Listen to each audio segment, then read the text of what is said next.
अस्सलामुअलैकुम, डॉक्टर अमजद चीमा अपने YouTube channel और फेसबुक पेज के साथ हाजिर है। इस वक्त जना गार्डन फैसलाबाद के अंदर लेबर की एक मीटिंग हो रही है और यहाँ पर हमारे पास लेबर विंग खवातीन की कुछ खवातीन खड़ी हुई हैं, इनसे बात करते हैं। अच्छा, आप एक तो पहले अपना तारुफ कराएंगी और बाद में आप बताएंगी कि जो लेबर विंग है शुबा खवातीन ये इलेक्शन कराओ और मुल्क बचाओ तहरीक के अंदर किस तरह फ़ाल आप कर रही हैं?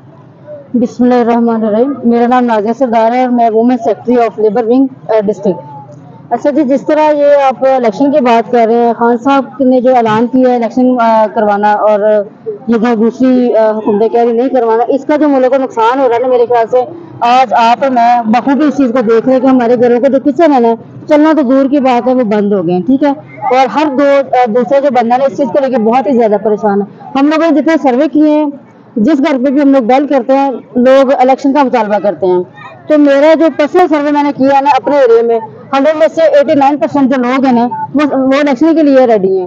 और ये जो दूसरे हुकूमतें इस चीज़ के लिए नहीं एग्री हुई, तो मेरे ख्याल से ये जो खान साहब ने जेल भरो वाला तहरीक का सिस्टम शुरू किया है, मेरे ख्याल से पूरे लोग जो है इस चीज़ के लिए निकल पड़े हैं। और आज हम भी अपने सरों पे कफन बांध के तैयार है, खान साहब एक आवाज़ दें, हम जेल भरने के लिए तैयार हैं। और मेरे ख्याल से पाकिस्तान की सलामती आइंदा नस्लों के लिए वो इसी चीज़ में कि इलेक्शन करवाया जाए। अच्छा, ये बताएं कि ये गवर्नमेंट क्यों हिचकिचा रही है इलेक्शन आखिर इलेक्शन करवाने से? आखिर करवाने पड़ेंगे ना, जब भी करवाने पड़ेंगे। दरअसल मेरी बात है, जिसमें बात एक बड़ी आसान सी है, जिसमें फॉल्ट होता है ना, बस तो वही है। खान साहब जितने फेयर हैं, शफाफ हैं, माशाल्लाह, वो धड़ल्ले से कहते हैं और हम इसी चीज़ को आगे लेके चलते हैं कि जिसमें कोई हेजिटेशन है ना, उसमें अपने गुनाह उनके जो उन्होंने कमा लिए हैं उस चीज़ का उनको डर है कि अगर इलेक्शन हुए तो हम लोग बुरी तरीके से शिकस्त का सामना करेंगे। अच्छा, ये बताएं कि इस जेल भरो तहरीक जो शुरू होने वाली है, पाकिस्तान तहरीक इंसाफ जो लेबर विंग है फैसलाबाद की खास तौर पर, आपने इसके लिए क्या इंतजाम किए हैं? खवातीन जो विंग है इसकी माशाल्लाह हमारी जितने भी विंग है, मेल फीमेल जितने भी हम लोग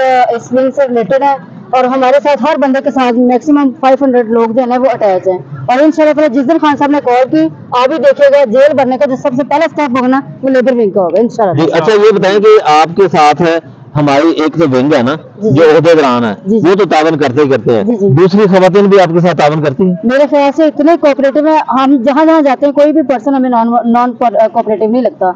जिस बंदे से भी बात करते हैं वो हमसे पहले एक स्टेप लेने के लिए तैयार है। मतलब खान साहब ने इतना विजन क्लियर किया लोगों को। जी, ये इतना विजन क्लियर किया है खान साहब ने, कप्तान ने, अवाम के ज़हनों को एक जला बख्शी है। इस मुल्क में इलेक्शन करवाने के लिए एक ही हल है मुल्क को बचाने का, वो इलेक्शन करवाना है। ये हमारे जो ओहदेदारान हैं पाकिस्तान तहरीक इंसाफ के तमाम विंग्स के, ये इनकी डिमांड है और इसके अलावा तमाम लोगों की डिमांड है, तमाम पाकिस्तानियों की डिमांड है जो ओहदेदार नहीं भी है लेकिन कप्तान से मोहब्बत रखते हैं, पाकिस्तान से मोहब्बत रखते हैं। इसी के साथ डॉक्टर अमजद चीमा को इजाज़त दें। अल्लाह हाफिज़।